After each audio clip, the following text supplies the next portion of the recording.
Hello and welcome to the fourth lesson in creating healthy boundaries, news and social media. In the last lesson, we talked about the important relationships in your life and how to create healthy boundaries. We want to create healthy boundaries so that we can enjoy our pregnancy as much as possible. In this lesson, I want to talk about another type of boundary that you want to be mindful of, and that's your relationship with news and social media.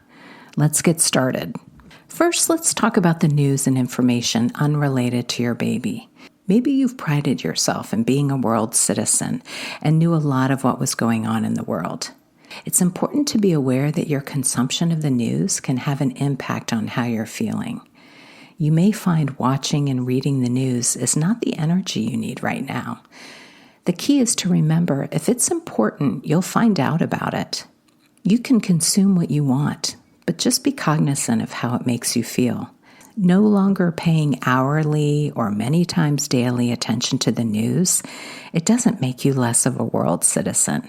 As you have children, the way that you consume the news is going to change. Find something that works for you. I found that I've changed my Instagram and my Facebook feed just to lighten the load, lighten the intensity of what I see. Social media can have the same impact. It can be a resource of amazing advice and insight, especially right now, but it can also be a source of anxiety and stress. And by the way, I talk about this regularly with all of my clients, not just my pregnant clients. Now for social media that's geared more towards pregnancy and motherhood. My number one tip is that if that social media influencer somehow infers that motherhood's a competition, that there's a level of perfection that can be reached, please don't follow them because that's completely not grounded in reality. Number two, find a place that's supportive and nurturing, not one that's judgmental. Number three, find a place that welcomes different perspectives. As you may know, there's more than one right way to raise a child. Try to avoid personalities that insist that their answer is the only solution. Number four, find uplifting, humorous resources. Laughter is the best medicine. Have a couple places that you go to online that make you feel better and give you a break from your day. And number five, no matter how great your resources are, take a break from being online. I know we all struggle with this. Our social media knows exactly what we're interested in, and it can pull all of us in. But maybe instead of picking up your phone to doom scroll, perhaps you can call a friend, meditate, or set up a time to meet up. Another tip for social media is, as you're building your community, ask your people that you're meeting where they get their information. And again, get a sense of whether or not they find it uplifting or it just feels like something that adds to their to-do list, because that's an important distinction.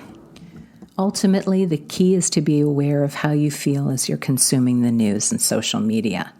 If it's causing you to feel stressed, overwhelmed, anxious, that's something that you want to manage your exposure to. Look for affirming, supporting, fulfilling resources that'll enhance your journey to motherhood. So for the next steps, there are a couple of things that I'd like you to do.